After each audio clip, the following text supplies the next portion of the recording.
Thank you everyone for coming to Beyond Formless. Um, and thank you so much to Craig and Acid Horizon for allowing us to do this. We took a seminar through the Acid Horizons Research Commons taught by Stuart Kindle on George Bataille. It was called Formless. And so we're doing a kind of Beyond Formless, like a Sir Nietzsche, Beyond Nietzsche type thing tonight. So uh, the everyone on the roundtable was a student in the very small seminar we did. So there's myself, Max, Rachelle, and Patrick. I'll be moderating and talking very little, hopefully, but to give everybody an idea of like what the format is going to be of tonight, and then we'll jump in. Everybody, including myself, is going to give a quick, like up to 5 minute, like recap of like who we are, how we came to Bataille, what we did in the seminar, and like the kind of ideas we're thinking through and we are still thinking through. And then after that, I prepared a question for each of the panelists. I'm going to ask that question and they're going to answer it. And then that'll be about the intros will be about 5 minutes each. The questions will be about 10 minutes. And then after everybody answers their question, we'll have another 15 minutes for just the panelists to speak to each other about our thoughts on each other's responses to those questions. And then if that's a super rich discussion and we have like too much to say, we have a 25-minute buffer where we will either continue the discussion we've started, or I have a third question for all the panelists that I'll bring up, all Bataille related stuff. And then that'll put us at about 90 minutes. And so the last 30 minutes will just be a Q&A for everyone thank you again, everyone for coming. Everyone who's come, any questions you have, any threads you want to pull on or pathways you want to pursue, we'll do that in the last 30 minutes. And so you please feel free to write questions in the chat the whole time or just hold on to them till the end. And I'll be keeping an eye on the time, so I'll make sure that we stick to that. But without further ado, I'll just start since I'm already talking. So my name is Adam DeKalp. I'm a PhD candidate at Penn State in comparative literature and Asian studies. And I study contemporary Japanese and Korean literature and film. And I'm really interested in questions of violence, in violence as an aesthetic, and trying to think about how to make sense of like very violent content that doesn't seem to be morally recuperated within a heteronormative or kind of family oriented or future oriented social model. And so that kind of morality, that need to preserve the family, that need to punish, that need to distinguish between violence that avenges, it's like a just violence, and violence that transgresses, and so a bad violence. Like that kind of logic doesn't work with the stuff I'm looking at. And I wasn't sure what to do with that. And then I found out about George Bataille, and I was like, oh, this is it. Like this idea of excess, this possibility of the non-future oriented, non-utility oriented, non-utilizable kind of ethos of Bataille works really well for the kind of violence I was looking at, which then I found out this word, autotelic, which means an end in itself, which I only learned like a month ago. And I was like, that's it. Because Bataille's whole thing is that anytime something can be used for the future and has utility, it becomes a tool, and that's like a denigration for him. And so basically, I'm just trying to think through what to do with violent content in a way that stays in the present moment, foregoes the need for future considerations, and so no longer seeks to justify or recuperate or redeem violence. And that's me. Um, so, Max, do you want to go next? Yeah, first, thank you, Adam and Craig, for organizing all of this. I think it's great to keep on sharing everything from the lectures we had. My name is Max Russeveur. I'm from the Netherlands. It's midnight, past midnight by now. And I'm a lecturer at Actes University of Arts. And I'm a researcher at the Center of Applied Research in Art Design and Technology. I work as a philosopher, and I got into Bataille by reading Story of the Eye, of course. I think most of us did. And then after it, I started reading eroticism, and I figured out that there was a huge gap between these two books. And I get fascinated by what's going on. So I started reading through his oeuvre and trying to figure out um, what kind of developments he was making in his thinking and especially in his way of writing. Um, Something more personal, I got kicked off of school many times, and I went squatting. I live off grid in my own trailer. And I went to university, and what I found in Bataille was like something rebellious within academia. It was the middle finger, it was like playing around, and in his latter work, there was, yeah, it was less, it was more academic. So working at the University of Arts, I found my students struggling with it, especially this, the resistance of matter, the need of transgression in everything you do instead of like trying to formalize it in more in a sense. So I wrote my master's thesis on the development of Bataille's idea of art between Document 1929-1931 and his post-war writings on general economy, trying to figure out what's going on over there. And right now I'm trying to develop it further, and Stuart is helping. Was a great help to write it in a publication. Thank you. Patrick, do you want to go? Sure, yeah. Um, really sorry about being late, and yeah, and thank you guys for hosting this. Um, I was an English major in college, but I'm sort of a philosophy autodidact. I'm sort of got into Bataille not through reading Story of the Eye, honestly. I first heard of him through the Of Montreal song. Um, the past is a grotesque animal, which mentions Story of the Eye. But I really got into him just through like listening to Acid Horizon, and just that whole sort of orbit of thinkers that Acid Horizon is into, and decided to take this class with Stuart, and really loved everything that I was introduced to. But yeah. Oh, and I'm from Indiana, but I'm calling from Austin, Texas right now because I'm here for a David Foster Wallace conference, actually. Very cool. Thank you. And Rachelle? Well, hey everyone.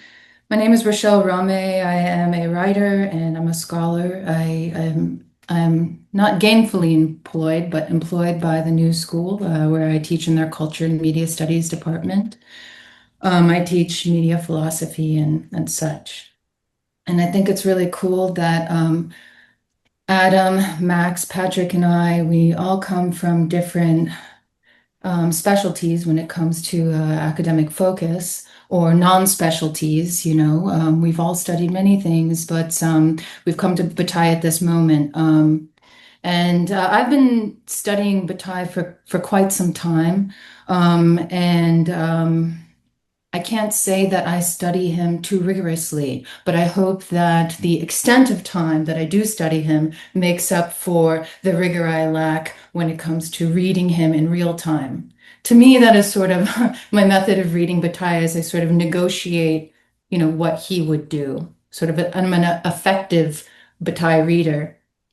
I think there are misleading divisions in the selected work, but I like that because I'm aware that I'm reading Bataille, though I do translate from French, and I do translate Bataille from French. I encountered Bataille first as an English reader, and rely on English translations to understand what Bataille can mean for, American society, as that's where I'm based right now. And this is a society of excess as far as I'm concerned. And I believe that Bataille has something to say about this idea of excess and what we could do with it. But the misleading divisions in the Alan Stokel work fascinate me because as a translator and as an editor myself, I believe that one must stake out these certain points in presenting a thinker's work to a new reading audience. I don't know how many of you are familiar with that work in general, the classic magenta. But you have three sections of this book. The first third seems to be dealing with sort of aesthetic concerns. We have maybe if I want to figure out how to get to this. Aesthetic concerns, as the Van Gogh essays in this first third, the Dali lugubrious game sort of takedown is in the first third. The second half begins with the essay on Hegel, and it goes into the essays that consider fascism. That's sort of the political section of this book, which I think is fascinating. And then the last third is sort of the ungrounding of all of that. And this is only until 1939. Bataille's work, for me, I focus on Bataille's occupation work. This is just what interests me the most. So his work between 1940 and 1944, the Vichy France occupation. And it is the period in which Bataille wrote the most poetry, which is, and other things. It wasn't just poetry alone, but the way that poetry became a language of pain, I think, for him.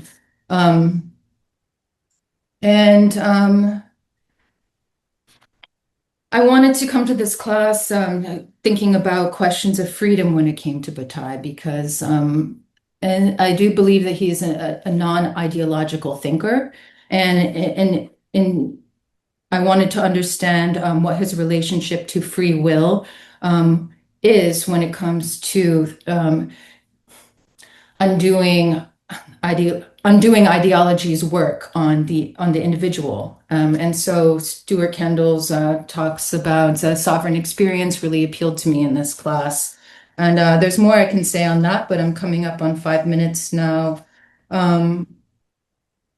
I would just like to say that the idea of aesthetics when it comes to Bataille interests me, as he calls it, almost like a consolation prize to kind of bracketing reality. And I appreciate that. And I wonder about how he can be used in the future, as I do think that he is a very mutable and diverse thinker.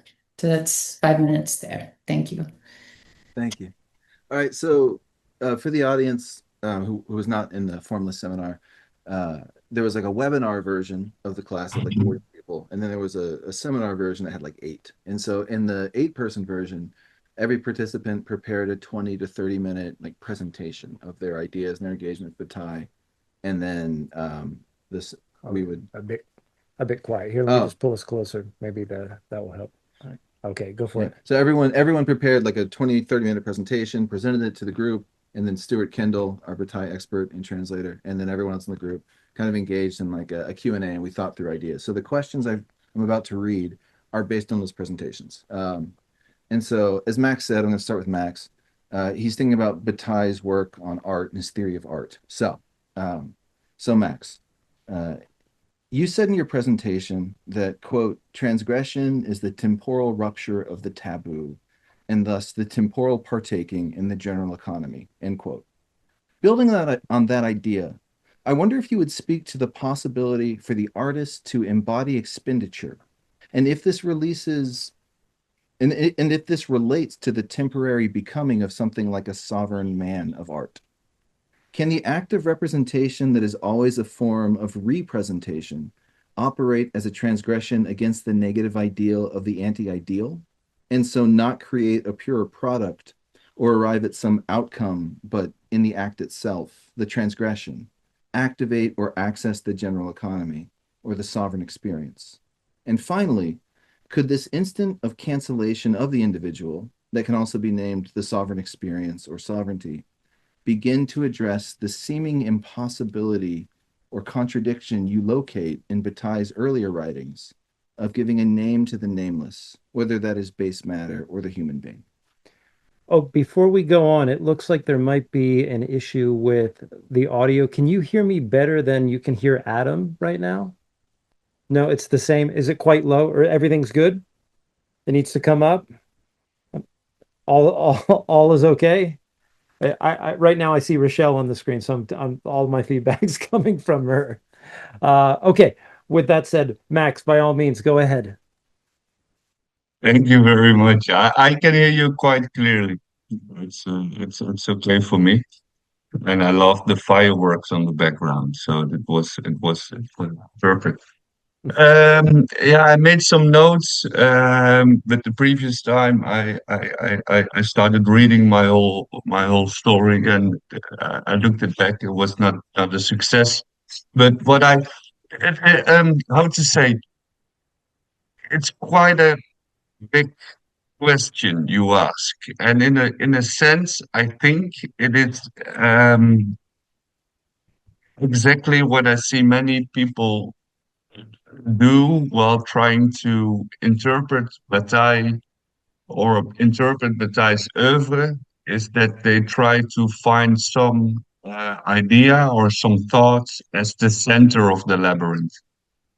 Bataille's thinking, the way I try to read it in my research, is so diverse, so multiple that you I separated really rigorously two phases from his oeuvre, and I started reading it independently from each other. In a way, before I got stuck in Bataille, I was really focused on the work of Martin Heidegger, and he has this kere, the switch between this early and this later work. And in a sense, I was trying to find what change he was making, what switch he was making. So in this sense, most of the questions you're asking me are mainly what I found in Bataille's other work. This is the question of general economy, the question of taboo and transgression, and the question of sovereignty.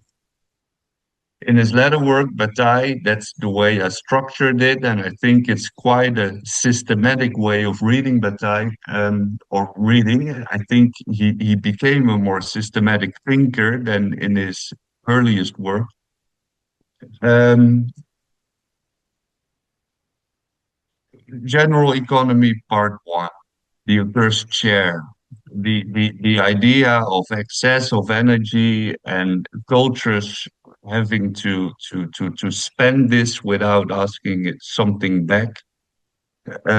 This is the general idea that most people have of Bataille's philosophy, and he builds it further. So he starts with the idea of every organism has an excess of energy, and this is also what societies have. How do societies organize their excess of energy? And that's what he's researching in this historical data. So whether it's the potlatch or the Aztec rituals, or it is a Marshall Plan, which I still find quite strange, because it was quite a utilitarian move to implement Marshall Plan in Europe. Um, this is historical data. Then the second part of the accursed share, it's been published posthumously. It's on the history of eroticism, and he wrote it in 1951, but he stopped writing it, and then in 1956 he published his work on erotics, on the l'éroticisme. And as I read from Stuart Kendall's introduction on the cave paintings of Lascaux, he made a shift in this. The basics of the whole research on eroticism is the question of taboo and transgression. So, what's the individual doing within the system of wasting its excess energy in sex? And what's the main shift within this? That in between Bataille wrote on the cave paintings of Lascaux. This he finds in this the first expression of mankind. It's the cave paintings of Lascaux, or the birth of man. So through the installation of the taboo, man has to transgress. That's the basic premise of his idea. And the way to transgress is making art. Art is in essence a way of transgressing. The third, and then it's when that's really interesting for me at least, it's the question of sovereignty. So it's not the question of the individual within the erotics wasting its excess energy, doing the transgression, or within the art, but it becomes the question of what is this individual experience of transgression. And this individual experience of transgression is the subjective sovereignty. And he's trying to locate it.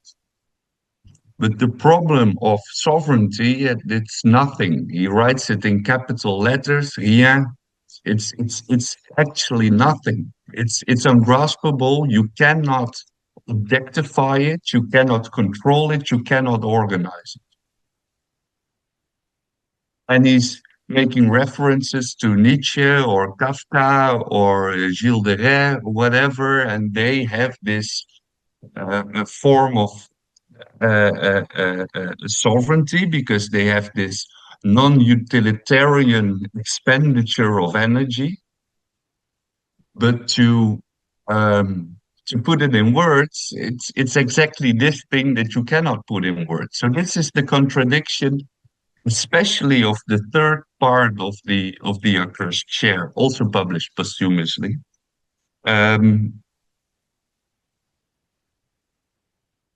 Now I want to go back to art history, at least art history according to Hegel. Hegel has been a huge influence on Bataille, especially through Kojève, and also through Marx, of course. If you look at the Vorlesungen über die Ästhetik, it's like his lectures on aesthetics. It's the development of art history comes to a point in which art gets subsumed by philosophy. And most of us know it through, for instance, art for art's sake. Like art doesn't have a master anymore. As Bataille describes archaic times, it was still the artist who was making through architecture, through painting, whatever, like making the material for the sovereign to show off. So either it's the Pope or the king or the bourgeoisie, they could show off because the artists were creating their artworks for them. So the sovereign themselves, and it's also the sovereign according to Bataille, but it's not fully sovereign because it's still trying to control and organize society. But they needed the artists to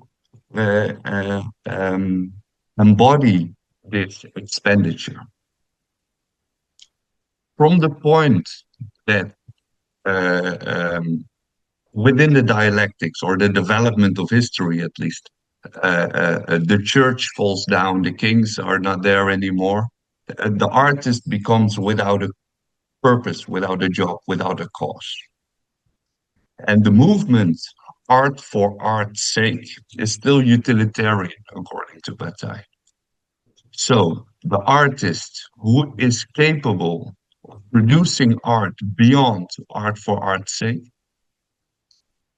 can have the experience of sovereignty within the actual process of making its artwork.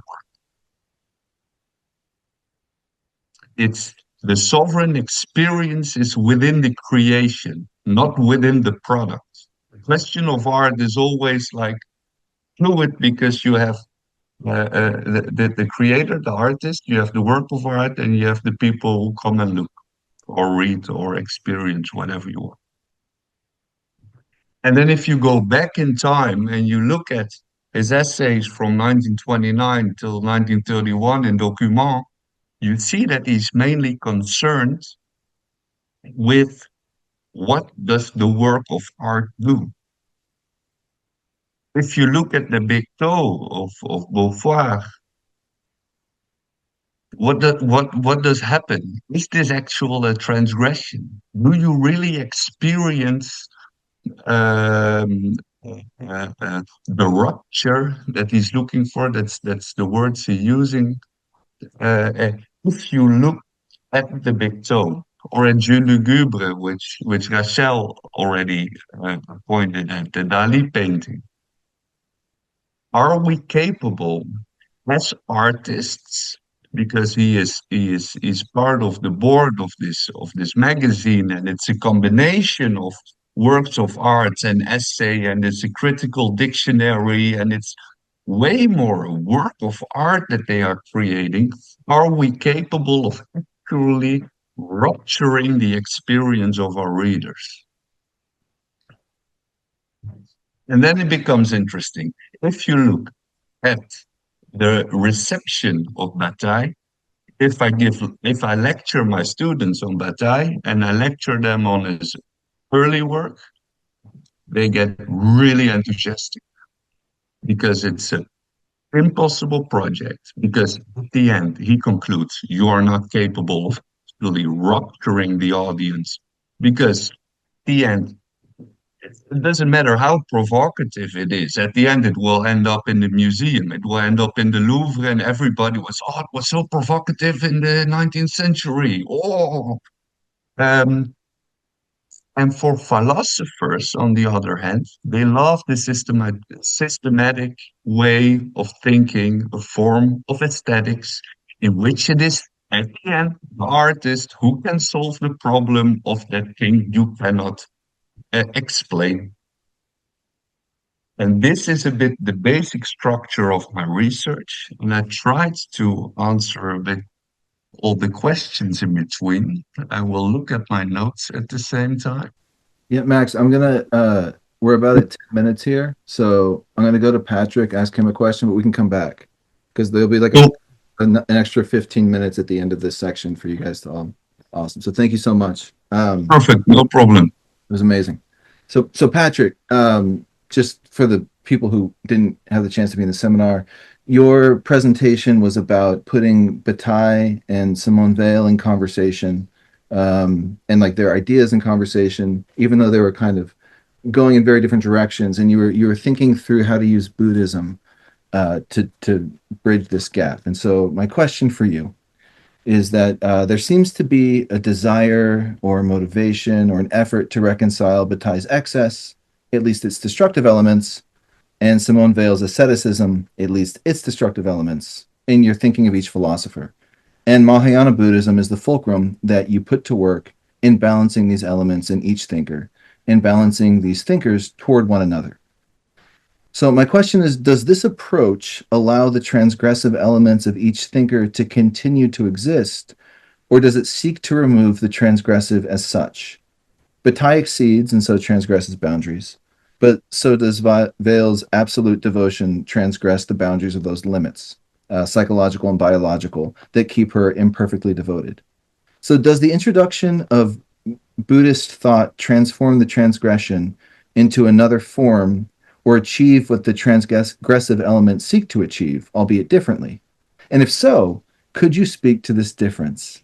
And finally, along these lines, but more tightly focused, could you talk a little bit about the connection or incongruity you see between an idea of pure service, like the Bodhisattva, and Bataille's own penultimate state of the sovereign being? And could you elaborate on the usefulness of that tension and where you'd like to go with it and what you think this might accomplish? Yeah. So my presentation was sort of combining a few sort of pet interests of mine, honestly, Simone Weil and Buddhism. Um, and I got into comparing Bataille and Weil mainly through this book, um, Saints of the Impossible. Uh, and yeah, they have a very interesting relationship. I would say that the way I wrote my presentation, it was not as clear as it could be. I am really like not looking to remove the transgression in either of them. Um, I was sort of attempting to do this like to sort of use their tendencies to sort of hone each other. Um, and in regard to like Buddhism, I find that with Bataille and also with Nietzsche and like really a lot of Western thinkers, like prior to the 1950s, basically, there was like the transmission of Buddhism to the West through like D.T. Suzuki is sort of, I think, who Bataille was reading. I'm not sure who like Nietzsche was reading, but it was like a very mystified, I think, and like exoticized sort of view of Buddhism that was like very emphasis, like there's this emphasis on the aesthetic ideal that like Nietzsche writes about, and that's what Bataille really doesn't like about Buddhism. He writes in on Nietzsche that he just hates monks, and Stewart talked about like he doesn't want to be a Buddhist because Buddhists can't get drunk and they can't have these like limit experiences, basically. Um, I think if I think like tantrism is essentially like the way to like kind of make that work. Buddhism and Bataille. There's some interesting scholarship that I've found. I might like send something in the chat. Um, but essentially like thinking about like the body as a sort of like locus of all of this. Um, and thinking about like with tantrism specifically, I see a resonance with Bataille because it's like the idea of tantrism is that it's like Buddhahood in like a single lifetime through kind of esoteric, taboo, transgressive means, essentially. And it's like sort of like this secret vehicle of enlightenment. That might not be the best way to put it, but I'm not like an expert on Buddhism, but yeah, that's essentially like how I would try to make all these things work together. I also talked about Deleuze in my presentation, which is sort of the other pet interest, but it's like really just trying to sort of bring all of this into this like one becoming essentially, which I honestly feel like is kind of what's going on with a lot of our presentations in like very different ways. But yeah, very much not wanting to do like remove transgression from either of them. That's what makes them productive as thinkers for me, I think. Awesome. And we have a little bit more time.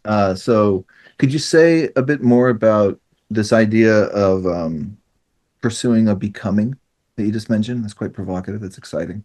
Like, where do you see that? I guess I see like Deleuzian becoming as like Bataille's sovereign experience. Um, and I think that that has to do with the way I was sort of conceptualizing it. It was through time. I think time is sort of the missing thing in like a Hegelian dialectic. And you don't have like a credit debt relationship if you're just sort of purely in time. Bataille talks about like duration. Um,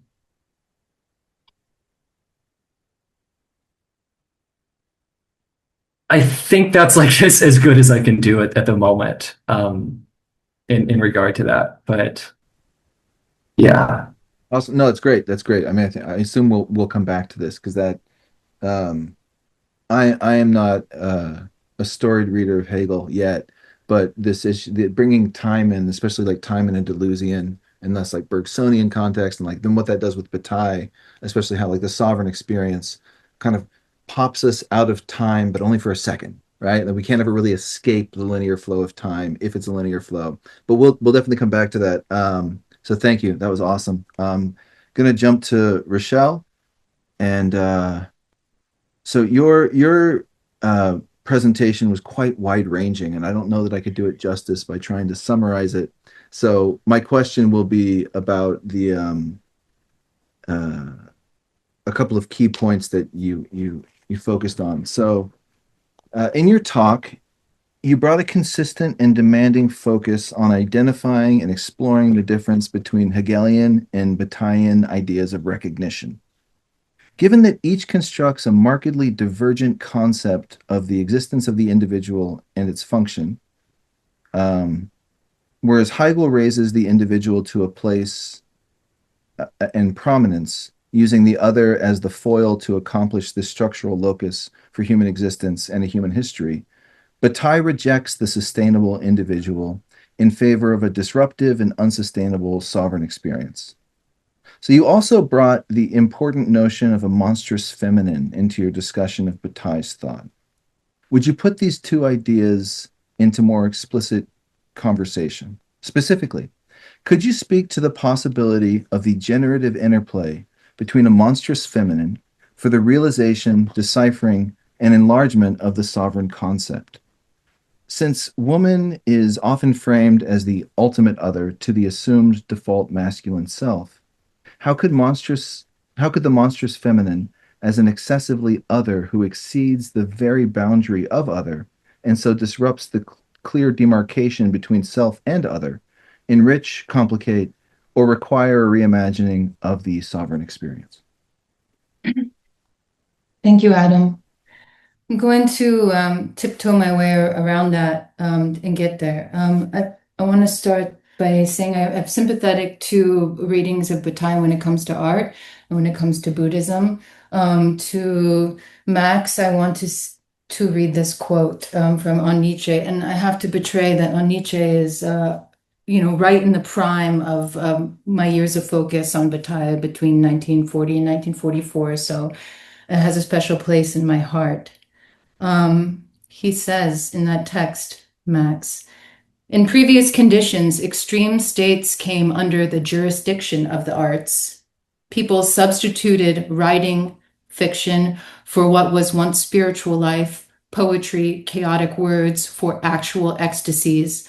Art constitutes a minor free zone outside action, paying for its freedom by giving up the real world, a heavy price, with the Nietzschean exclamation mark after. And to Patrick, I'd just like to add that, Schopenhauer on Buddhism made its way into Nietzsche, who also hated beer, but, which he wrote about. But the Schopenhauer on Buddhism, and Schopenhauer and Hegel taught at the same university, the same time. Hegel is made for the institution in my mind, with a classroom that is just a lecture hall filled up and going into the hall.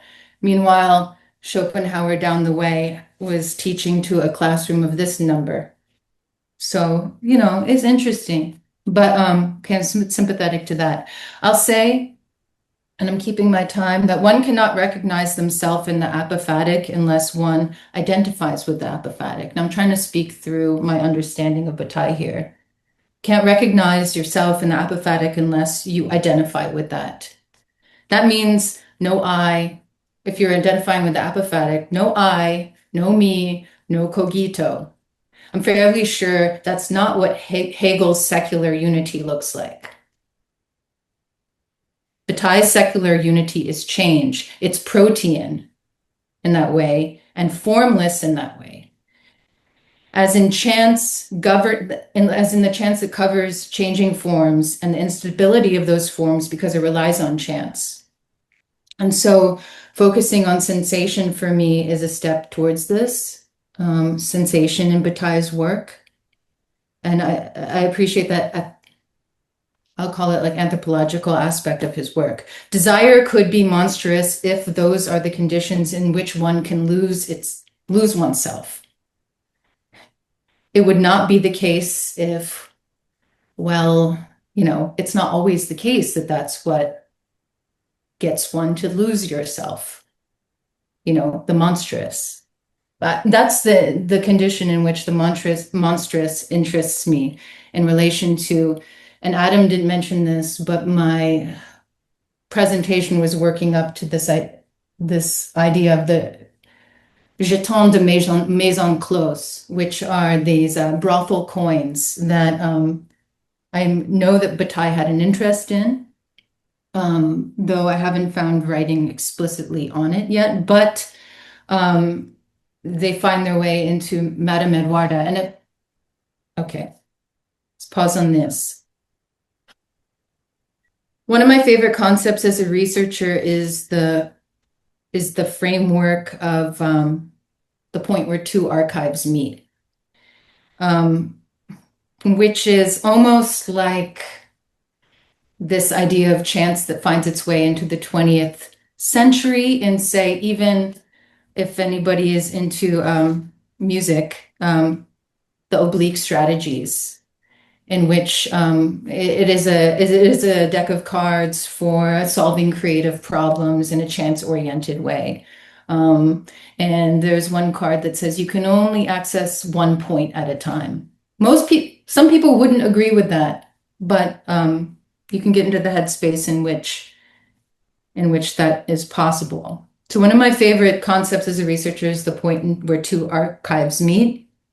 I derived of this idea of when I was in Sylvain Lachenger's archive and I saw the Blanchot folder, and the only thing that is in the Blanchot folder is a polite reply, a polite decline to attend a conference, that Lachenger was putting on. And those were, very big at the time, and Blanchot politely declined, citing health reasons. Fine.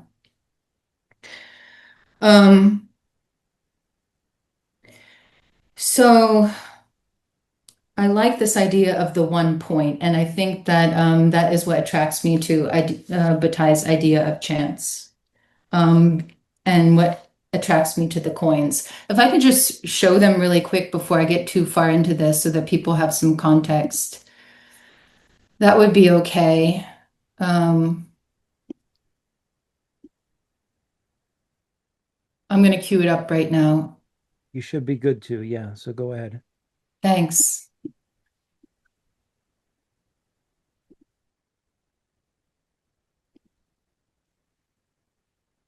Okay, go for it. Thank you.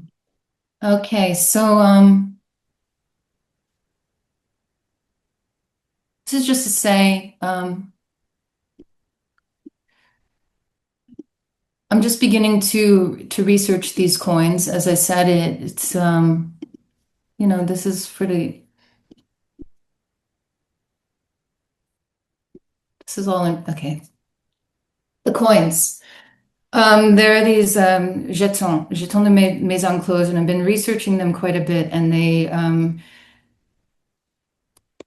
are coins that are brothel coins in which they were given out or bought to control the currency exchange around sex and whatnot. All of these, sex work. All of these images are just from eBay at the moment. These are the ones that are up there. This might be a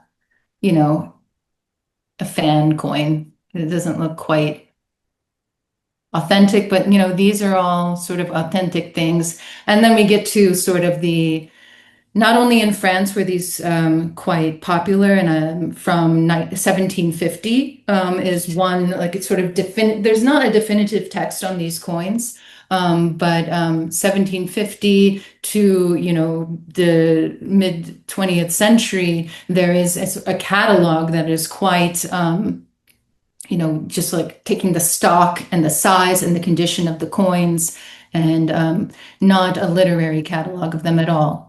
But these exist, and then you get into sort of the territories where we have these are from the American West.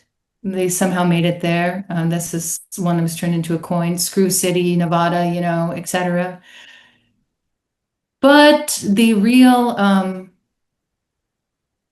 and Algiers, as you can see. Okay.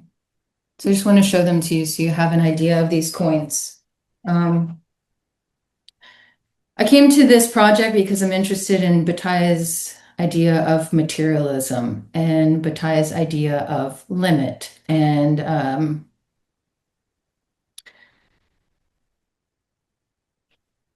yeah, let me just regain my thoughts here. Yes. And Bataille's idea of chance. I don't want to skip ahead too much, but just say for me, the coin and the erotic coin seems to be one of the most Bataillean objects possible because the coin as a symbol is governed by chance, heads or tails. We are taught it is a chance sort of operation. It could be this or that. And I don't know. I'd like to know if maybe we've dug deeper than the fact that it is sort of a randomness that chooses the head or tails, the randomness of physics, but there is that. And also that it involves sort of like the sovereign sexual experience. And that is not to say like sexual pleasure, because you have this coin and it guarantees that you might have an experience. It does not guarantee whether you will like that experience or not. I mean, we all know that as practitioners or attempted practitioners of that action. I'd like to say that Bataille on chance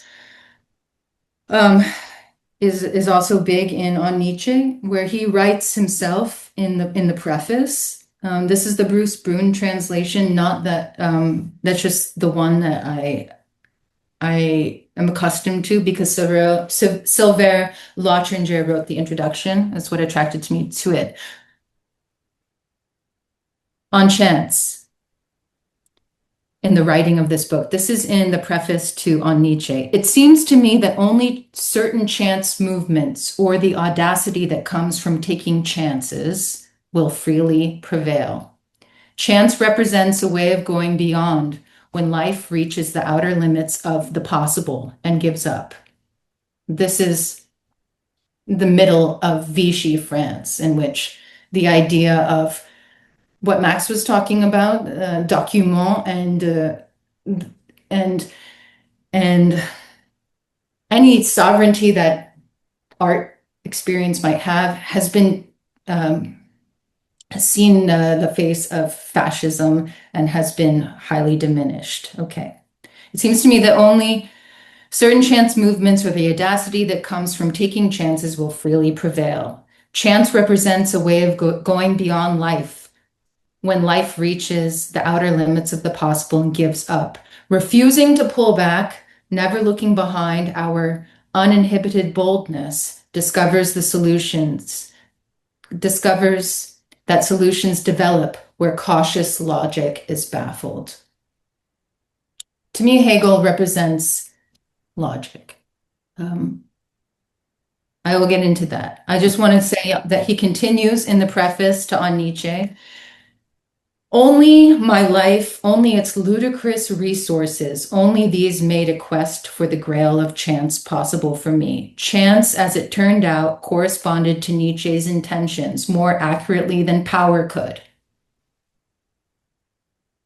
Chance over power. Rachelle, Only play gave me the possibility of exploring the far reaches of possibility and not prejudicing the results. Of giving to the future alone and its free occurrence the power usually assigned to choosing sides, which is only a form of the past. In a sense, my book is the day-to-day record of what turned up when the dice were thrown. I would love to see anybody's day-to-day record of that. I'm a very curious reader of those types of records, and so of Bataille. Rachelle, I hate to do it. I have to jump in because we're at 10 minutes. That's good. But I mean, I would love to Because I misread 20 minutes, but actually, that's great. Sorry. Yeah. Well, so now we have about 15 minutes for you all to talk to each other about what you have questions about, you were excited about in each other's talks. I have questions that I've jotted down, but I want to let you all, have first swing. So, Max, Rachelle, Patrick, anything you want to follow up with each other on? Yeah, these brother points, like from the moment you mentioned them, Rachelle, it got me going. I also sent you a message. I don't know. It's still, I cannot grasp my mind around it because it is money is a strange thing. It's like at the same time, it's the most homogeneous instrument you can think of. It's the centralization of the universe at the moment, but at the other end, it is the expenditure. So this brought me also to some of my own projects, but to come to you because the coins, it's not only chance, it's not only the materialization of the expenditure. It is also I love to spend. It's the experience to waste my money. Like 2 weeks ago, an old professor of mine when it took me gambling. He's also a Bataille. I never gambled before in my life, but like having his experience of gambling and wasting this money. Can you say something about this, Rachelle? What's the economical part of this currency? Well, beyond conjecture, practically, it is a bit of a mystery. It hasn't been fully researched. We can, as I said, I came to this subject through Madame Eduarda, where the brothel that is mentioned in Madame Eduarda is seen on one of these coins, and a Bataille scholar, Wes Wallace, brought this to my mentality. My mentality. He showed this to me. But as far as the expenditure goes, I really think that it is an expenditure only in gesture. The coins, as we can see, at least Bataille for me is a very future-oriented thinker, as he said here in this idea of chance. That is the only thing that divorces him in his mind from the past. If he can direct his life along the logics of chance, and I don't personally know all the chance operations that Bataille undertook in which to conduct his life.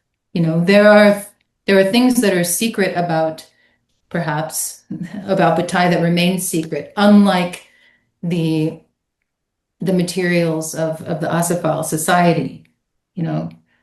It's very odd to encounter a thinker who is so close to us in time period in which like the secret is let out more or less. But I understand what you're saying and your interest in the coins as far as the closeness to capital and the closeness to ecstasy. But for me, the coins represent the fact that the female is still a wage laborer in simply that she, the sex worker, or the erotic worker in Bataille's world, or in the world where these coins are exchanged, is a wage laborer. But I am particularly fascinated by the fact that alternative forms of currency can allow for different things to happen than the ones that we're so accustomed to. I'm interested in the idea that when it comes to sex and eroticism, and that one, it's one strives for a sovereign experience, but you might not actually get that. I love the idea that the exchange is based on something, and I think for Bataille too, that cannot be promised. It is not actually, I don't think it's autoteleological, Adam, It a it really sexual exchange. it really reminded me, I partook in a reading group. I think it was last summer, reading Living Currency here at Acid Horizon, Pierre About- Klosowski, and searching for like this more physical bodily currencies. It really reminded me of this and this exchange between Bataille and Klosowski. But then the question of expenditure, Patrick. Um, the like next week I will be at the conference on Simone Weil, so I don't know, still don't know much about her. Hopefully, a bit too late. I know a bit more, but um, how to say within Hegelian dialectics, at least also how Kojève sees it, it's like the process of negation. So I always understood it as a form of eating. And the way that you negate while eating, but maintaining the energy in a way, whatever. Okay, it's maybe too abstract. Expenditure and non-eating. Is can Simone Weil starved herself to death? You taught me this. Is this because it's a form of the sacred? I would say this purest asceticism. Um, how would you balance this out? Is a form of extreme form of accumulation? Is it transgressive? Is it? Do you get my question? I think I have a lot of ideas about what you're saying. Um, I I think that it's like kind of like the very blunt, basic way I would put it is that Simone Weil really doesn't want to like shit in sort of like the broadest sense. Like she doesn't want to have that excess of the body. Um, and Bataille is sort of like all about that. Like that sort of like letting go. And I very much think about all of this in like kind of like these like very bodily terms. Not to sort of derail the discussion too much, but like shit and excrement sort of comes up a lot in like David Foster Wallace. He has this story called The Suffering Channel, where art it's about a man who literally shits sculptures, like perfect, pristine replicas of famous sculptures. And it's not like willed at all. It's kind of mysterious, like how he does it. He sort of goes by himself. It seems related to like childhood trauma that he has in the story. But it's basically like Wallace, the story. It's him like basically asking himself, like, am I with my writing, am I just like kind of shitting like this in this kind of like uncontrolled way? Because it's just coming out of like all of this sort of unprocessed stuff. Like that's where it's coming from. But yeah, I would say like yeah, I really like that idea of like eating as like sort of a simultaneously it's you're consuming and you're also like producing in this way, to use like sort of the Bataille terms. Yeah. Do either of you want to follow up on that, or can I ask a question? Yeah. All right. So I'm going to do something. It's a little ambitious, and if it falls flat, we'll just redirect. So I want to try and put all three of your answers into conversation, and then just see what you think and see what you all have to say about it. Okay. So, uh, so Max, like at least for me, my big takeaway, or one of my big takeaways from what you were talking about, is that the outcome for Bataille when thinking about art is not the goal; it's the process. And really, well, Bataille's not a goal thinker, right? But like the process is where we can occasionally experience this nebulous concept of sovereignty, which is ultimately not attainable as a possession and non-sustainable as a condition, right? Okay, so we have this focus on the process of art as our avenue into sovereign action. And then, so I want to use Patrick's really fascinating introduction of tantrism and like a sexual meditative practice and play with and then put that in conversation with Rachelle's idea of like of sex workers and ask if we can think of sex workers as artists and the act of sexual engagement as an art that they are participating in at least sometimes, right? And then and this is kind of like a loose, close reading of the coin because I'm also like, I mean, the coin. I remember like that was like so fascinating. It's still fascinating. And so these coins to me are particularly exciting because it's not a coin with a monetary value. At least when we're looking at it, like this, like one coin, I'm guessing equals one sex, right? Or like, I mean, I don't know if like if you had like four coins, if there was like a more desirable sex worker or prostitute or escort or whatever they were called in whatever language these were being you know traded for.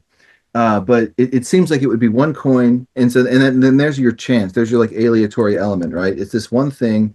It's a kind of a toss of the die in the Nietzschean or like Deleuzian kind of idea, right? Like it's that one moment you throw the coin in and you get an experience, and you don't know what that experience is going to be.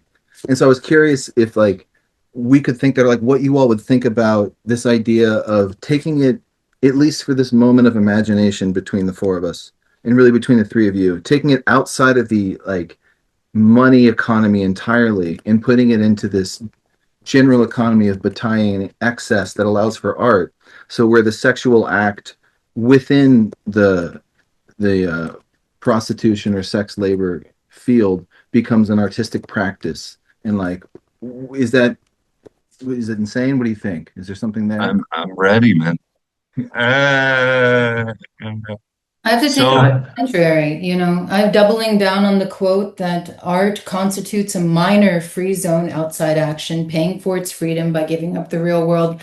And I don't think that the women that he's talking about, even though he makes art of them, I don't think that they have anything to do with art. Okay. I, oh, sorry. Either oh one. yeah, I was just thinking about, Perhaps are artisaned. Yeah, but that's it. yeah, I get that. I feel like I was thinking about the movie Exotica, which I don't know if anyone has seen. It's a great movie about this club, the Exotica Club. Love it. Yeah, yeah. Um, they have contracts, and like that's why, like, there's a line, like that's why we have a contract, and that's the only thing that like facilitates the connection that this main character has with a sex worker in the club. And that when that contract is sort of breached, it sort of like erupts all of this stuff out.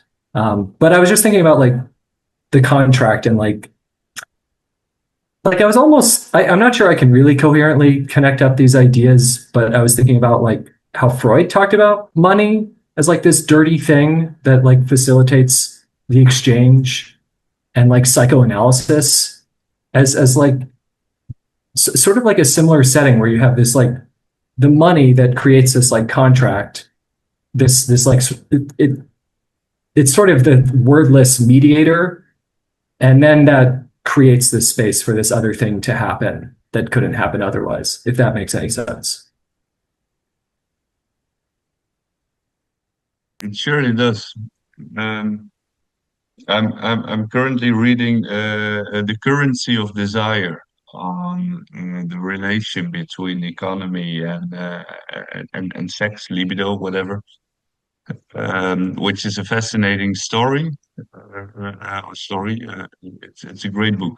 Um, but maybe then to get over it, I immediately have to think about there's this Dutch art collective, and they're quite sketchy if it comes on political signature. Keep It Real art critics, they created a movie, I think 8 years ago, called Honeypot, in which the left-wing philosophy student went to a right-wing forum and asked people that to have sex with her to get the bridge between left and right. And this famous Dutch politician slash incel, Sid Lucas, he responded to it, and he wanted to make this sex movie. How to go? You can find it online. It's really a recommendation. She was working on her career on OnlyFans, and they got in the room, and at the end, she rejected him. They kept on filming. He took in his consent, and from that point on, there was a petition from the left, from feminist movements, to protect him because he retreated his consent, and it was really a clusterfuck. That's also the way they presented it. It got out. In a way, the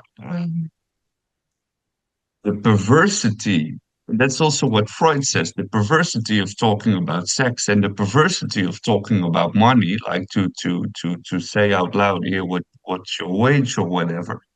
They are both in the same realm of something that we all partake in a way, but also something that it's a bit yeah, it's in the shade. And especially in the times I was squatting, and my biggest goal, my biggest dream in my life was to never have a job.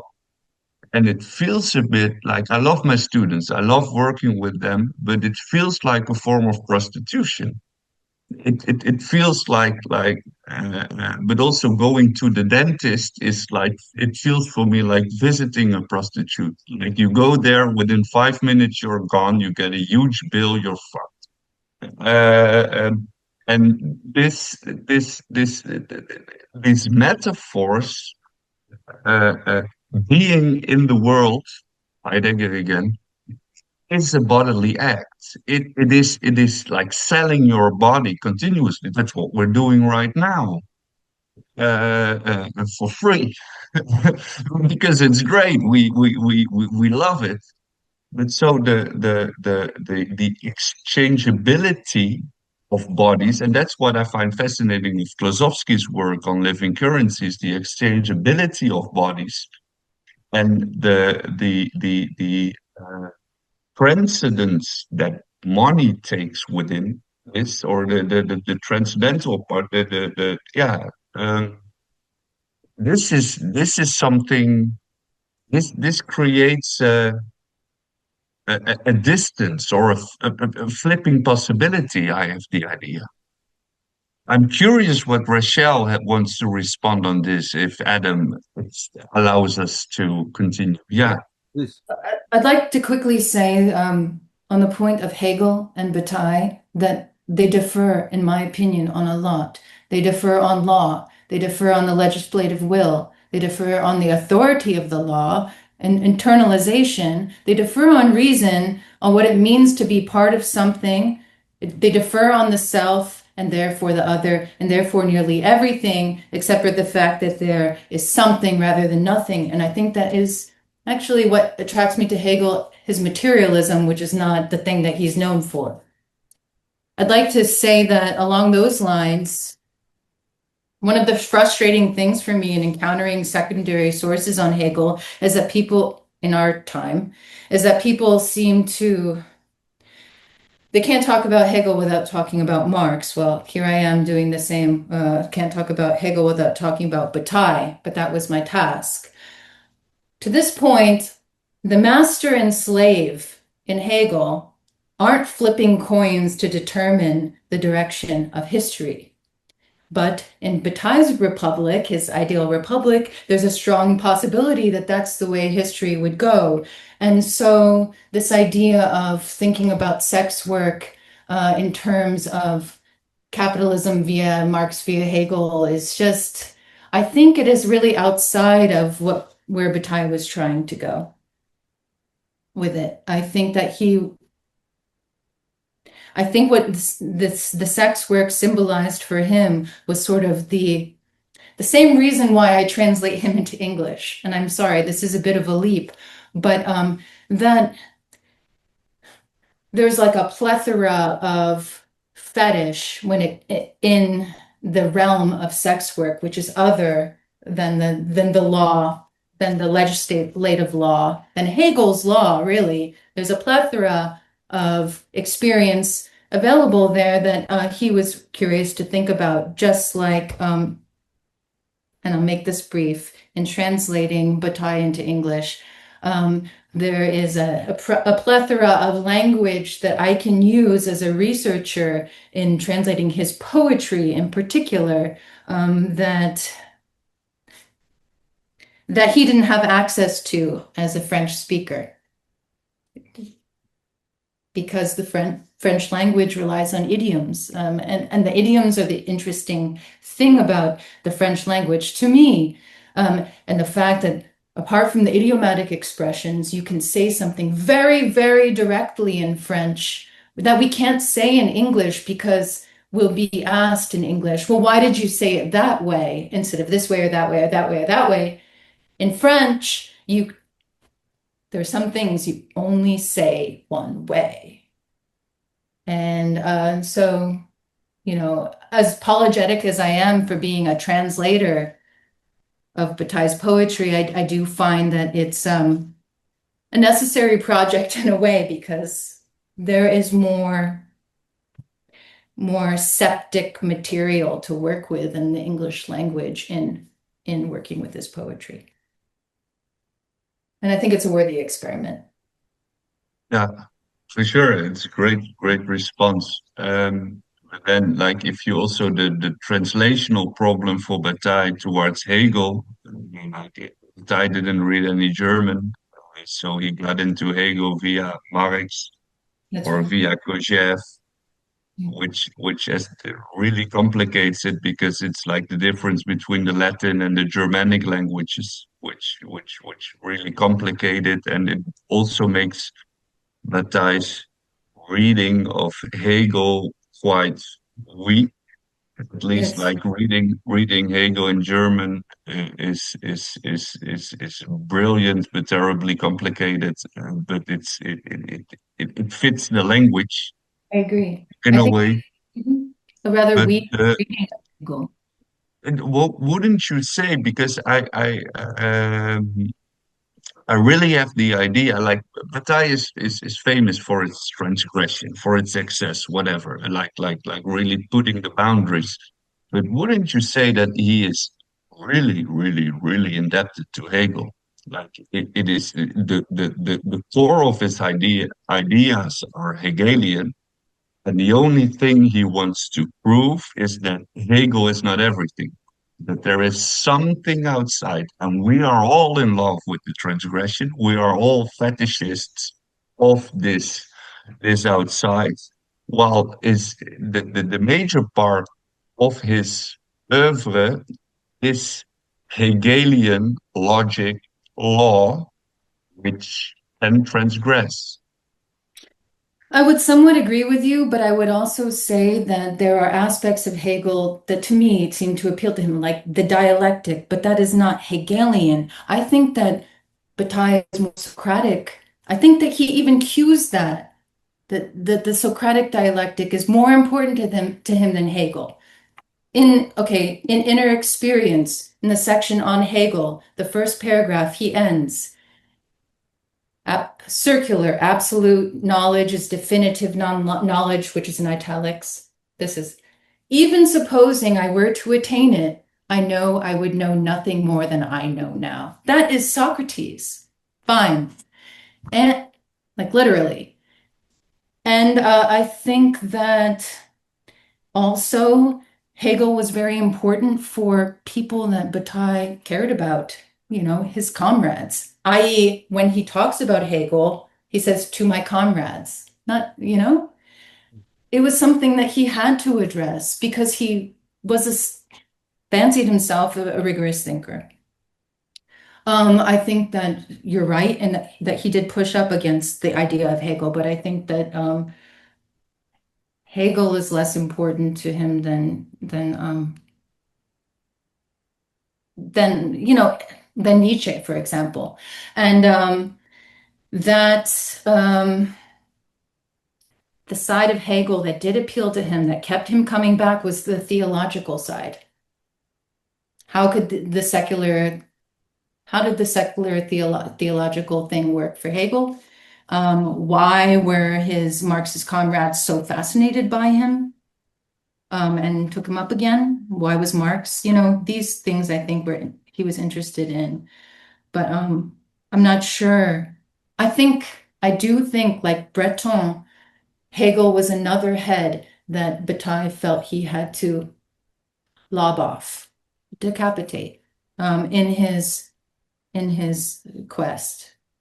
Can I jump in to ask the third question I prepared, because it ties into this. You guys are already starting to answer it, but I wanted to talk with you all about the use and misuse and promise and frustration that boundary and limit raise for Bataille and for Bataillean thought.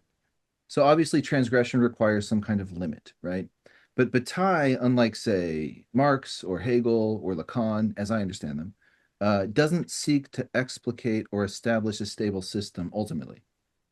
He's not looking for a certain kind of system, I would say, whatsoever. I think he's like a non-schematic thinker, and he isn't looking for resolution. And so the limit in Bataille is not reinscribed or reinforced or reimagined in his sprawling philosophy.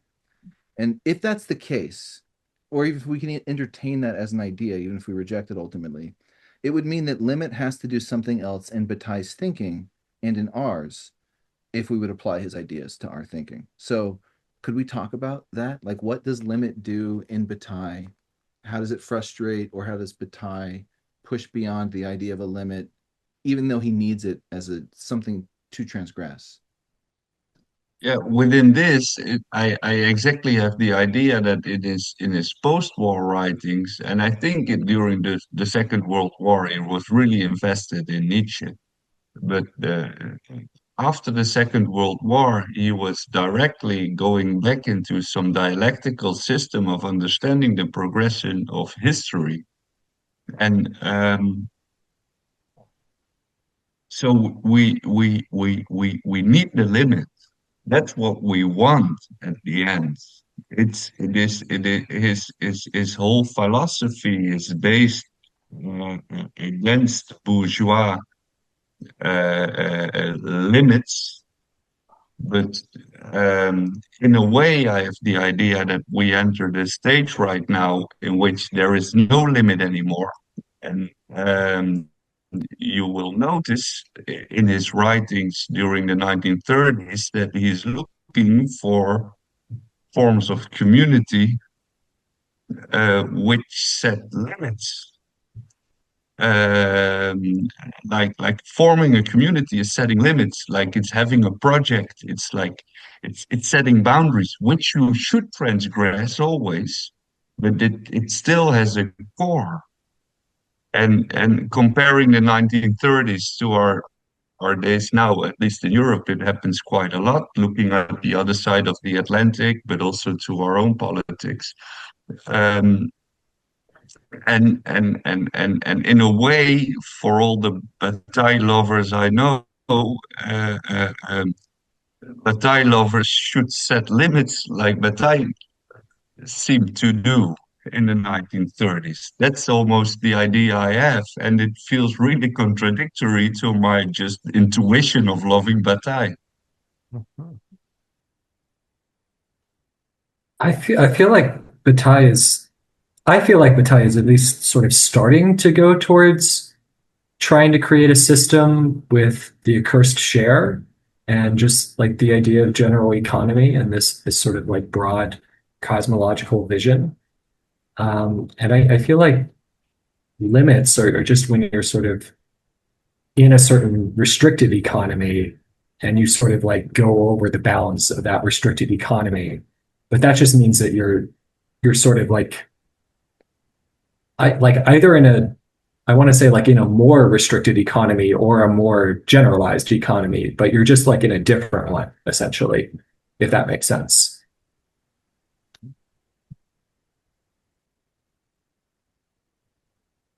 Um, I will add that actually the contemplation of limits is something that comes up a lot in my navigating of pedagogy and ideology. I often think that whenever we are discussing a subject and sort of a seminar experience, or when we come to a limit of thought, when I come to a limit of thought, I index that moment as a moment where, ideology has built up a wall, stealthily over the course of my existence, and where I stop. I don't think of limits as actually I don't come upon the wall of the limits that ideology present to me and say, okay, there's nothing on the other side of that wall, you know. And I mentioned walls, Patrick, when it comes to the they, but this is different. When I come to a limit in my thought, I simply think this is a moment in which ideology has either not trained me whatsoever, has caused me to be ignorant, or has trained me to think that this is disgusting or absurd or monstrous or undesirable or shameful. And I just index it there because there's a lot of limits such as this when it comes, as there are a lot of subjects in Bataille. There are a lot of limits such as this that one can come up upon. And to scale one of these walls that has been built steadily over the course of one's lifetime might result in a lifelong project. And that is admirable to me. And I think it was admirable to Bataille. But the problem is you might scale this wall and figure out, okay, I got over this ideological hurdle, and then just to figure out that there's another wall on the other side of that wall. And so I do think that that's why chance became a method for Bataille to sort of negotiate this Uh, aspect of life, of the impossible, really. can I interrupt? Of course, Uh, yeah. Yeah. the the life purely driven by chance, by whether what kind of TikTok videos you get on your feed. Um, this is or not any boundaries anymore, not any goals, not any utility like any teleological structures anymore. It doesn't this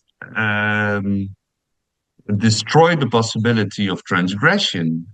Like, don't we get lost in a whole field of possibilities, and through this have the possibilities to break over the wall? Because I read Bataille as breaking over the wall, but we need the wall, right? So aren't we in a Good to time? know, yeah. It's good to know where the one's boundaries, where they are, because then you know you reached it, right? And then Yeah, you know where you have to go beyond it, right? I Yeah, I think, agree with you. go ahead. Aren't we also culturally maybe a bit in, in some time in which, like, at least like reading the news and following politics globally, whatever, I got numb because there is no limit anymore. Well, I think so. That's a really interesting. And then we got about 3 minutes before we open it for Q&A. So I apologize if I take the last word, but I'll try not to talk for 3 solid minutes. But I think like this question, like what you all are talking about, like we need the limit, we need the wall. Patrick giving us this kind of beautiful sporadic, like you're in this system or you're in this system, but you're still within a system because the system allows you to think the systems you're in. And limit allows us to think the transgression of the limit. But, I was having a conversation with a professor and some friends over hot dogs last night, chicken hot dogs. And we were talking about how she's writing an article about pubic hair and Nazi art. And she was like really didn't ever want to write about Nazis. She's just like not something she's interested in, but she's a German and Jewish studies professor, and she does other things. But she's writing. She ended up, agreeing to write this chapter in a book, I think. And what she mentioned, and then we were talking about it in the present day, is that the Nazi art that Hitler had above his fireplace was actually like very moderate. It's like very moderate sexually. It's like almost kind of like neoclassicist, and the women have a little bit of like shame in how they hold their bodies, and it's not like edgy at all. And the Nazis weren't edgy. They were like pretty moderate in the sense that, I mean, before it, like, everybody had just lost all their family members in World War One. Germany's in ruins, and the professor who's talking to us about this is German. Right? She lives in the States now, but she's like a super radical philosophy wouldn't have appealed to everybody because they were already like in a radical situation. So the Nazis, the book burning was radical. I mean, like a lot of shit they did was like evil, radical, in that kind of extreme sense. But their philosophy was this like very kind of moderate philosophy, and the limits were actually really intense. And if you think about like Trump, Oh, no, no, no, no, no, no, no, no, no. Like, I will interrupt quickly. They were searching for Atlantis in the North Sea. They were trying to find the like it was until 36. They were eclectic, esoteric, crazy stuff to doing over their there. private little circles, but not to the public. And like so, with like what Trump is doing, like, and so I should have clarified. So thank you for bringing that up. Like, because for Trump, like the stuff he says is obscene, but it appeals in this very kind of middle brow way. He's not like pushing us beyond some kind of like ecstatic boundary, even if it's a Desaadian like horrific one or a Lovecraftian horrific one. He's like, be like a guy who eats a hamburger with mustard or with ketchup and you're like 80 and you eat McDonald's and you kind of have like half conceived notions of the world.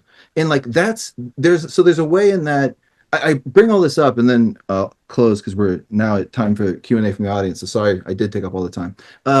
I think what's really exciting about this conversation is that what we're speaking around, but also speaking directly to, is that limit is a conceit.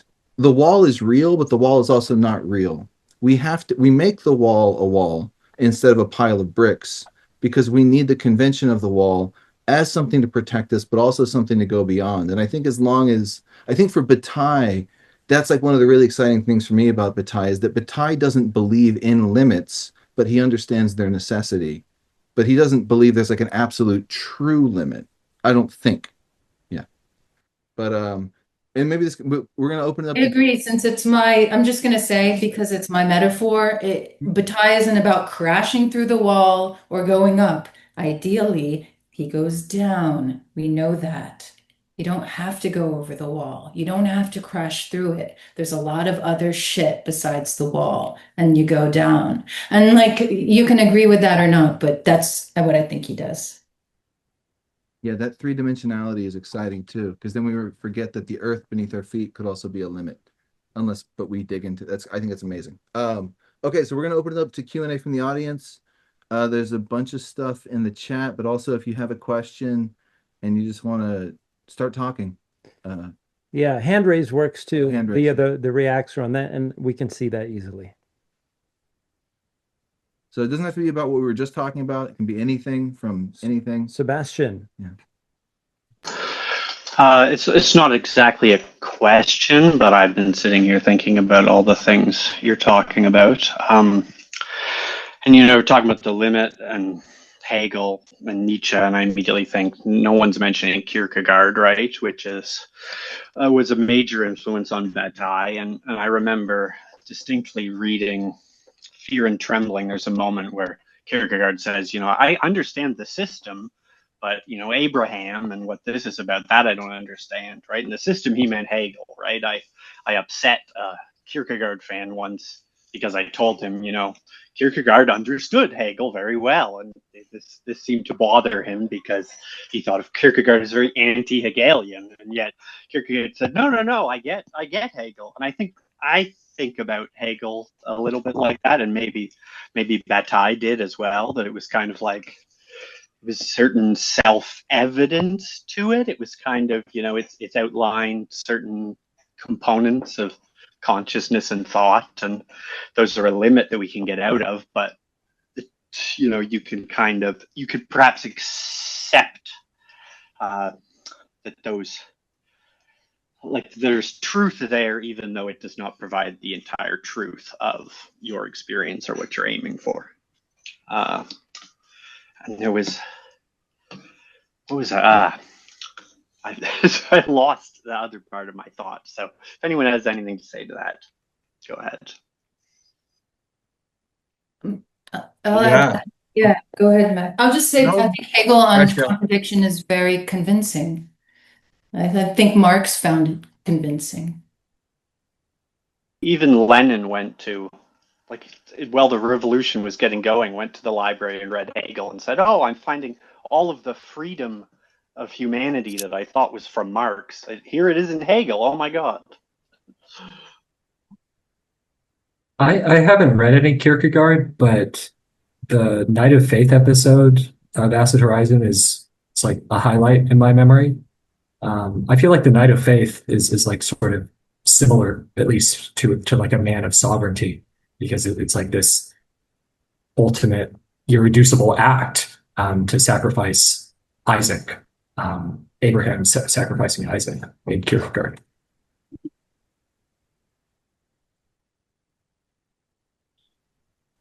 Yeah, at this time, if there's anybody else who wants to pop in and ask a question, or maybe even just connect to the research, maybe connect your ideas, your research to anything that you heard here today, that would work as well.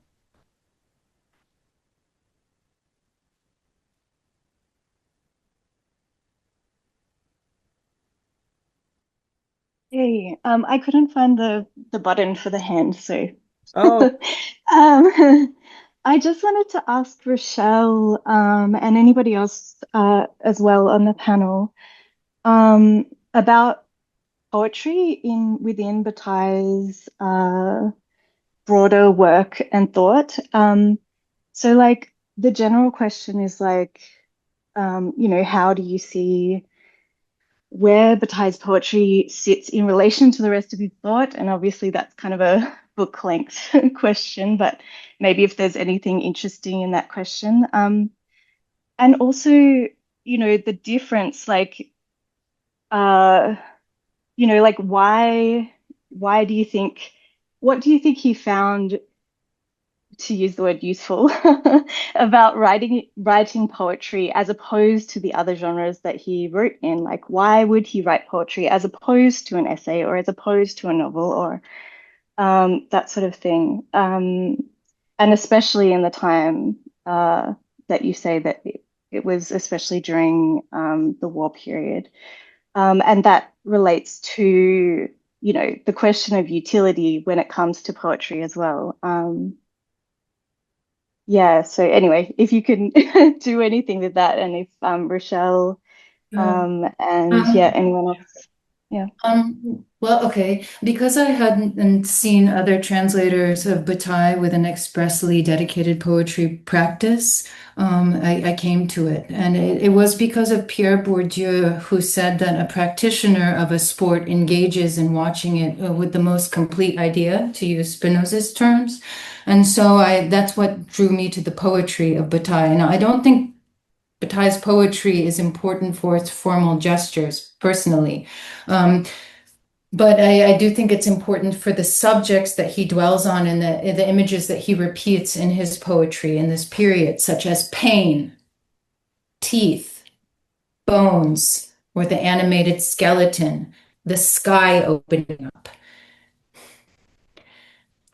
That the poetry seems concentrated in this period is interesting to me, and that is a war period in which it is not his government that is in power. It is a government that a fascist government that he would wish to reject. This is the Vichy occupation in that period.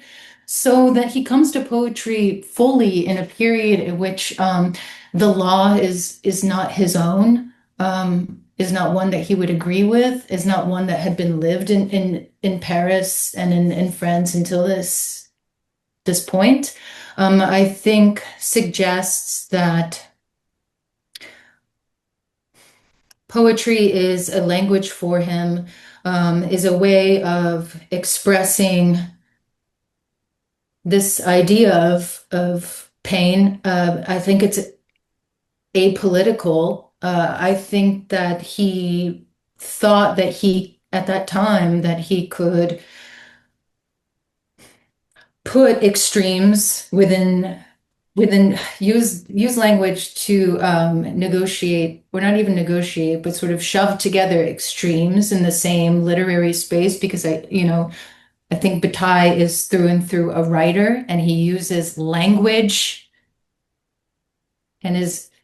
uses language to communicate. He is dedicated to language, though I do not think he is a lover of language. If you read his poetry, he's certainly not. He isn't like a language poet, as us Americans might think about people who seek, or even Duchamp, who seeks to find a language that is divorced from find linguistic structures that is divorced from communication, like Duchamp might try to do. Bataille repeats himself, and he talks about pain, and that's where his poetry is. And I'm not sure if you know this, Terry, but that he wrote The Hatred of Poetry, which he renamed to The Impossible. Most people don't do that when it comes to books, now, or not many people that I know. Like Walt Whitman rewrote the same book over and over for his whole life. He didn't rename it. So I think that it shows he has a real strange issue with poetry, and I'm still trying to figure it out. But I know that he tried it, and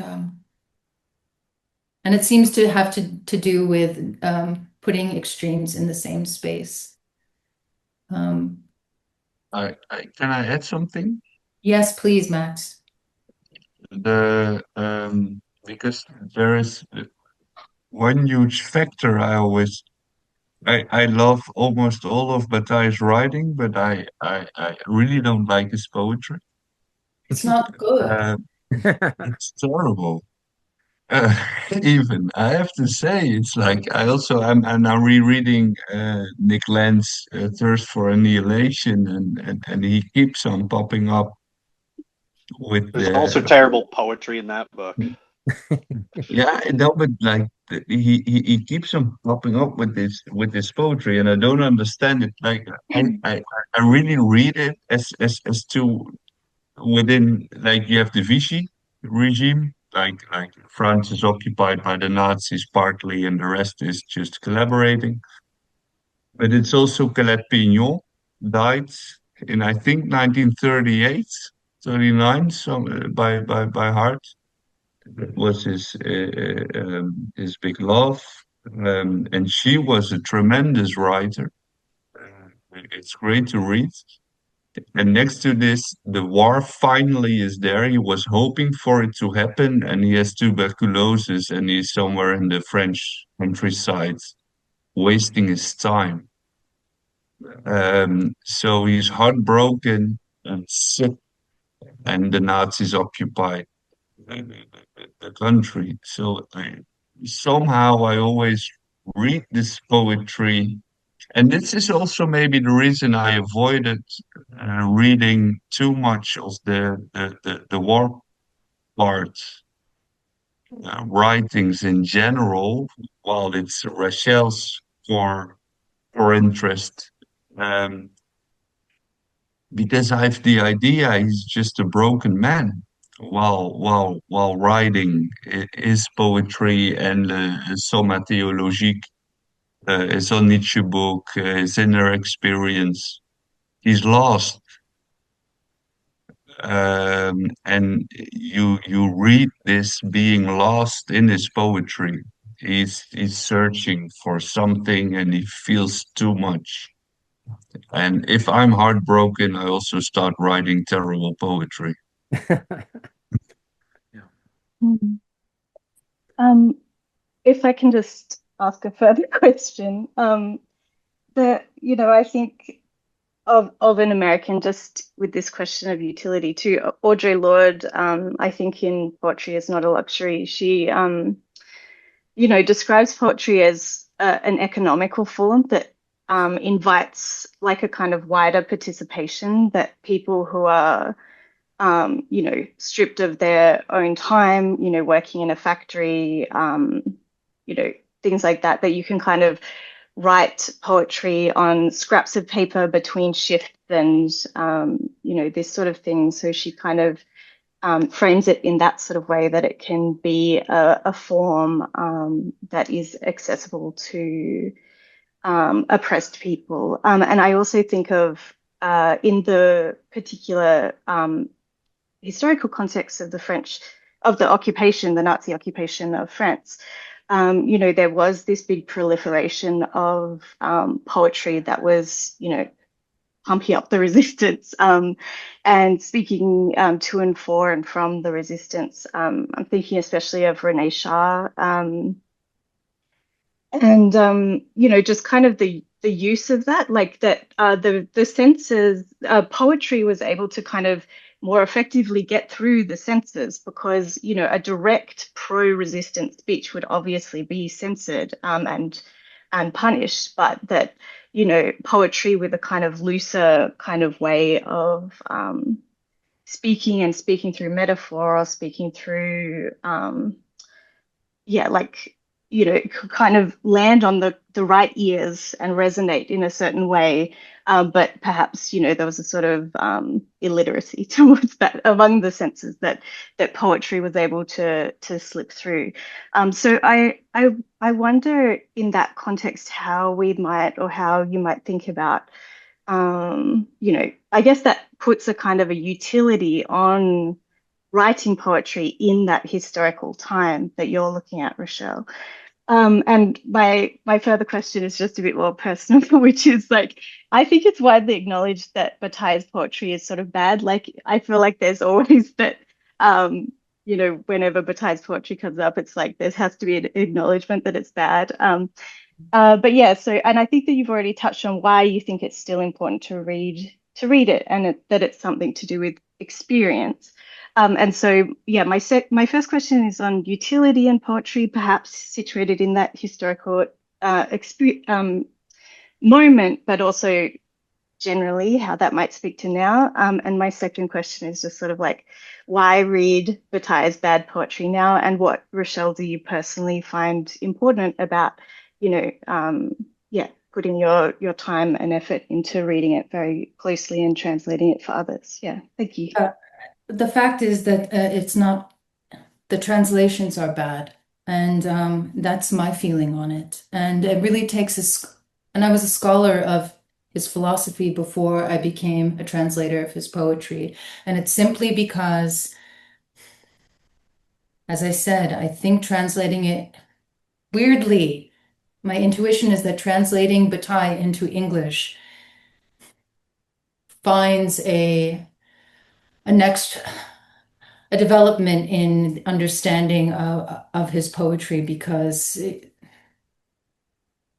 forgive me, but the French language has its limits, and the English language has thousands and thousands of more words because it is an imperialistic language. I recognize that. So somebody who can both understand poetry, which is different than just understanding history, and understand his philosophy, taking a crack at it, I think is important. And it's not only that, Terry, because the poetry bracketed alone is not as compelling as you find it on Nietzsche, say, for example, or Inner Experience, where I believe it is one of these early examples of a beautiful hybrid work, which is both theoretical work, auto theory, auto fiction, and poetry. To me, it is my favorite genre, this book. And the way that poetry happens in On Nietzsche, for example, it because it, as he says in this quote that I read, that it is really the record of throwing the dice on a day-to-day basis is a very quotidian way of writing poetry, is not so codified the way that the Archangelique is, the archangel. Yeah, I think that he does write some good poetry, and also and poetry that's rooted in life, in my favorite way that French poetry can be, the way that Rilke had his great period in, say, like 1918, when he studied in Paris. Not to So not yeah. to cut the. I mean, because this is enriching and beautiful. I just want to see if nobody else has any other questions, we can keep talking about um, poetry, which I think is a worthy thing to discuss. Because I think poetry is awesome, just as a form, and it's I don't know if anyways. Are there any other questions that are related to poetry or not related to poetry? And if not, we will continue just what we're doing right now.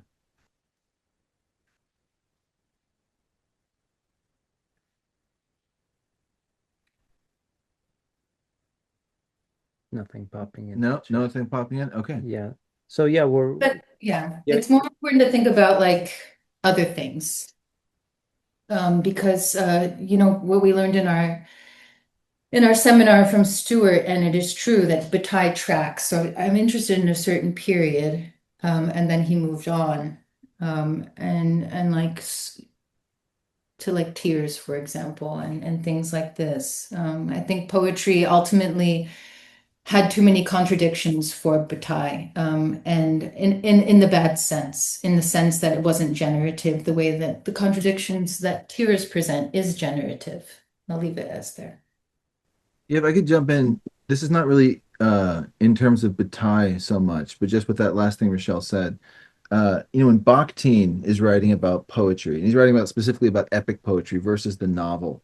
And for Bakhtin, what was so exciting about the novel, in a way that poetry, it activated a potentiality in language that poetry does not. And again, this was epic poetry. Um, Although he also writes about Pushkin. I don't know if Pushkin was epic poetry. This is my ignorance. But for Bataille, basically, sacred text and epic poetry, and something like well, yeah, like Homer's epic poetry, right? So sacred text and epic poetry are foreclosed because we know how to respond. We know that our role as the receiver of these forms is to receive them, and we do not engage with them. There's no dialogue. And then for Bakhtin, what makes the novel, this is super essentializing. You can quote me, but I might be wrong. There's whole big books by Bakhtin about Bakhtin. But for Bakhtin, what makes the novel so exciting is that dialogue dialogue can't anticipate its response. When I say what I'm saying right now, I don't know what any of you are going to say in response. And so what I'm saying might change. And the meaning of what I'm saying, the direction of what I'm saying might change. And this may not work for Bataille. I mean, Bataille also wrote novels, but when I read his when I read his like theory and his philosophy and his musings, they're very conversational in a way that is not necessarily this X is Y and we're done. It leaves open this space. And I've never read his poetry. I'm excited to read his poetry, even if it's bad, because I didn't know he wrote poetry. That's super exciting. I'll read Rachelle's translations of his poetry so I can read a good translation. But yeah, so I think that there may be something there as well, that um, certain forms of writing are not bad, but they may not be as equipped to convey the kind of philosophical project of a thinker in the way that other forms of writing might be. But that's just kind of a conjecture. Yeah.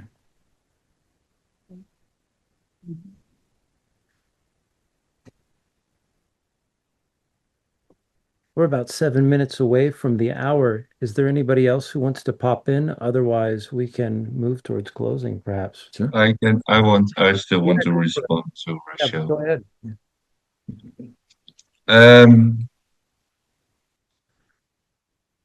In a way, I find it fascinating that for a person so involved in words, he is such a bad poet. Uh, while he really is involved with a lot of people writing poetry and through critique, for instance, like he's writing about writing. He leaves behind, in a sense, most of the art forms, while novels and poetry keep on being a central aspect throughout his oeuvre. And I go back to Hegelian aesthetics. For Hegel, poetry, romantic poetry, is the end of the aesthetic development within dialectics.